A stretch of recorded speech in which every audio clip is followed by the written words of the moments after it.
So, does anybody know why Ron called this meeting? No. Adrienne, you're his assistant. Do you know why he called us all together? No, sorry guys. All he told me was to get you guys here and to wait, not what he was gonna talk to us. Well, I mean, should be here anytime. You know, I may not know what the meeting is about, but I do know what he's gonna say as soon as he comes in here. What? First, he's gonna rush in and be like, "Sorry I'm late, guys. Traffic was terrible out there."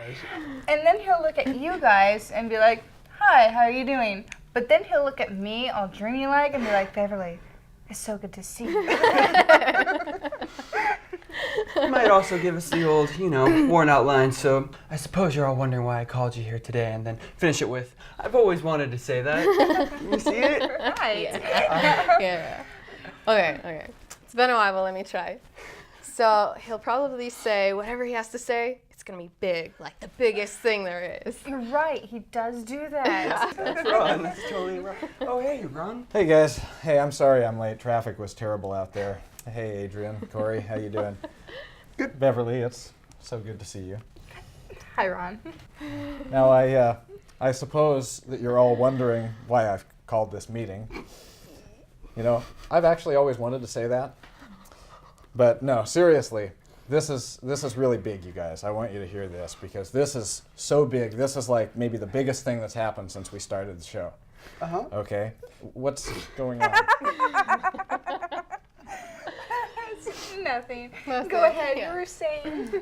Well, my uncle is going to be watching. Oh, Uncle George? Corey, Ron is Uncle George. Oh, that's right. No, it's my Uncle Rick. He's in town visiting from Minnesota. He's staying at my mom's place, and he's going to be watching the show tonight, which, That's the big news? Well, yeah, my uncle has always been a really big part of my life, and he's never seen the show before, so it's like really an important thing for me, which brings me to my point. I need some help from you guys. Name it, buddy. Okay, well, the show tonight needs to go really smooth. In other words, when my uncle's watching, I don't want him to see how it normally goes on the show. So basically what that means, Corey, is tonight, no pranks, okay? And try to keep the silly one-liners and the puns to a minimum, if you don't mind. Beverly, when I ask you to go out with me later, say yes. No. And, well, I thought I'd try to slip that one in. Doesn't hurt. But the other stuff stands. And Adrienne, just keep up your usual great job and help me keep an eye on things. Don't worry, I'm sure we'll all be on our best behavior. I've got to go get ready for starting the show, but I'll see you guys later on. Cool. All right. Well, I mean, I did kind of have something planned, but I guess I'll save it for later. Yes, the later the better. Hey. Hey. Hey, Beverly. Listen, Corey and I have a few minutes to go over the police interrogation skit, if you'd like. You know, it would be nice to actually know what we're doing before we go on stage. Just saying. Okay, well, so there's the script, and I'll start here. So, Miss Harris, what were you doing the night of the 17th? Well, I came home from work, and then I fed my cat. Then I watched TV. What's this about, detective? How well do you know a Mr. Rose, Miss Harris? Well, I know him because he's my boss. Has anything happened to him? Sorry I'm late. Hello, I'm Detective Lewis. How are you this evening? Well, I was fine until I came here. Why am I here, officers, and what does my boss have to do with this? You were the last person to see him alive, and I think you have something to do with his death. No! Excuse me, Ron. Mrs. Ferguson is on the phone for you. Oh, no. Look, just tell her that I had to... I tried, but she knows you're here because it's showtime. She wants to talk to you. Right. Oh, great. All right, you guys, you'll have to finish rehearsal without me. I'll see you when we get on stage.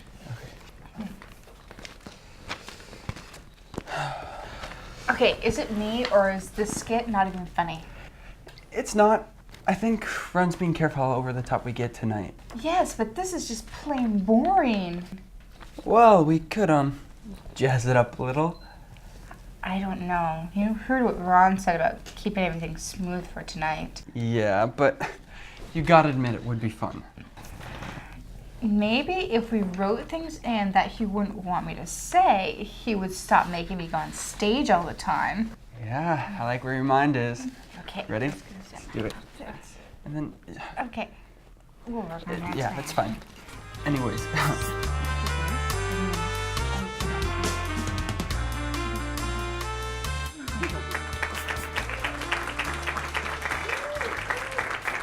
So, Miss Harris, what exactly were you doing the night of the 17th?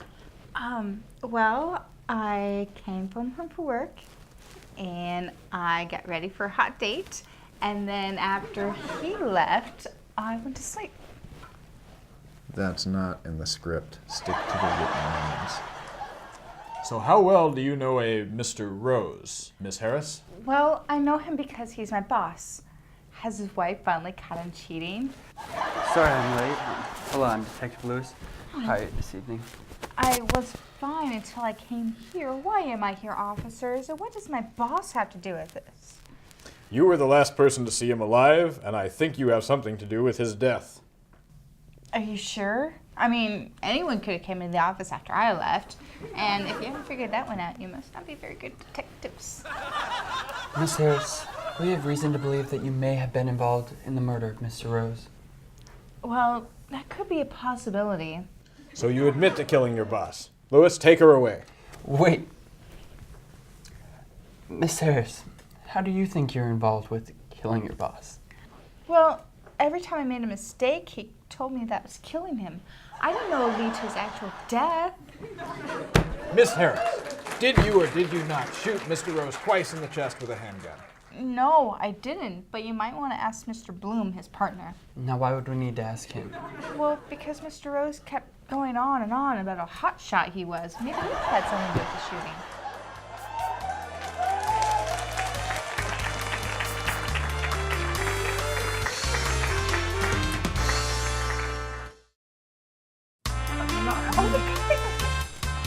Hey, you two.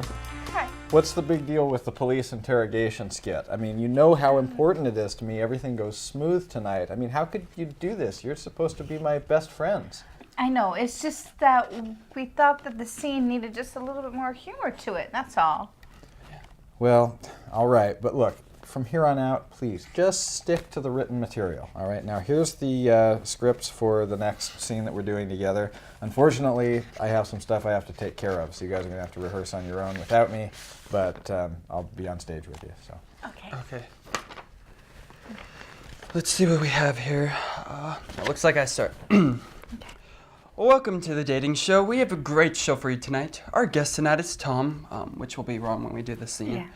Yeah. Tom is an attorney for a big-time law firm, drives a Maserati and loves wine, but he's still looking for Miss Right. Let's find out if he found her. Welcome, Tom. And then Ron says, Thank you, Hank. I'm going to tell you right now I had a great time with the girl you set me up with. She's truly the girl of my dreams. We have everything in common. I can't wait to see her again. And then I say, well, that's great. Let's bring her out. Please welcome Hannah. Okay, Beverly, this is for you. Come on. Thank you for having me, Hank. It's great to see you again, Tom. Well, Hannah, Tom has been telling me you two had quite a night. We certainly did. It's full of music, dancing, and romance. It was the most magical night of my life, and I can't wait to get to know him even more. Okay, and then I come on and I say, what is it? Wait, Corey, there's no way I can do this scene. You see what Ron is doing here, right? What do you mean? It's just a skit. No, it's not. He's giving me these lines because he wants me to say these words. I can't do this. Why not? I don't see the big deal.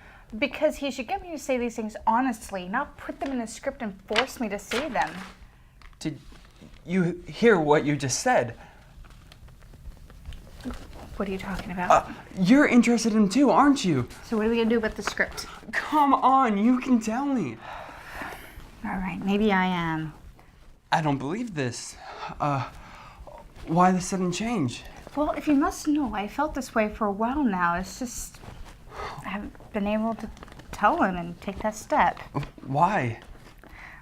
Because we're such good friends, and I just don't want to ruin what we already have.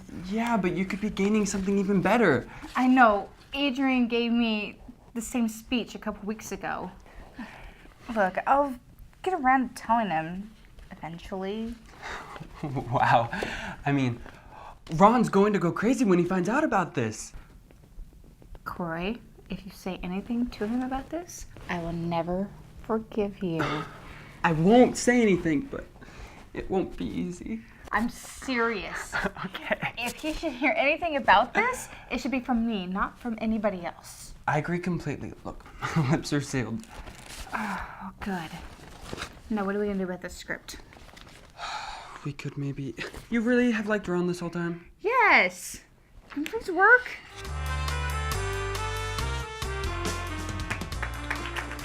Welcome to the dating show. We have a great show for you tonight. Our guest tonight is Tom. Tom is a local construction worker for a small company, drives a '72 Dodge pickup, and loves beer, but he's still looking for Miss Right. Let's find out if he found her. Welcome, Tom.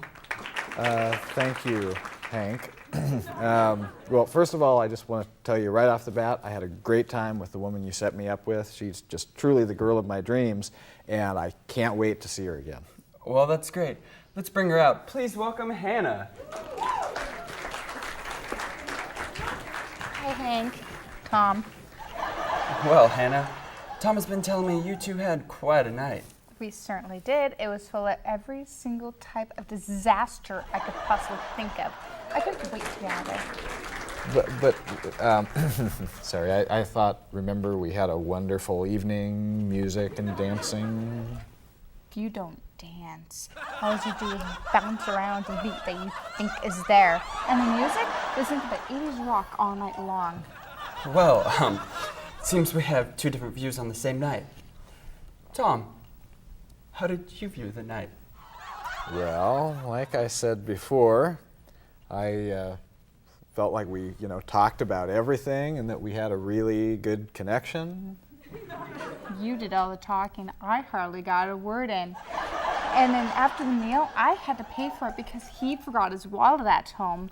And then I made him drop me off at the start of my street because I didn't want him to know where I lived. How could that possibly be romantic? Besides, he kept going on and on and on about his construction site. Like I care. So I guess you're not going out on another date with Tom. Oh, you got that right. Well, this has been the dating show. Tune in next time, and maybe we can get a connection with the next couple. Good night. Thank you.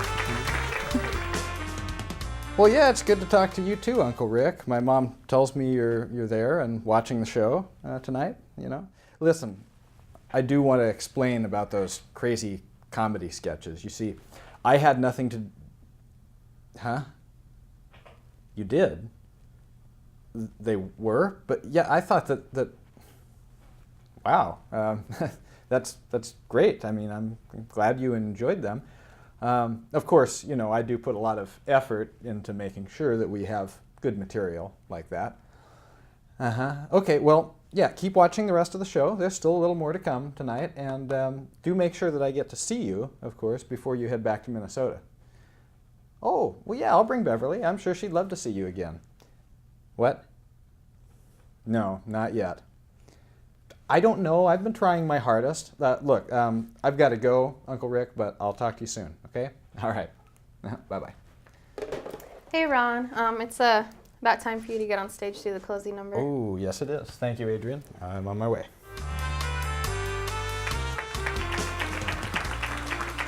Hey, buddy, I got some music for you. Music? What are you talking about? Since you're always, writing songs, I thought I'd write one, for tonight's tag. Well, you wrote a song? Yeah. Well, I had something I was already planning, but, I guess under the circumstances, we could try this instead. Okay, good. And so it's a little bit complicated, but, you're a musician, so I think you can get it. Okay, well, we'll see how it goes.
Hey, you actually did it.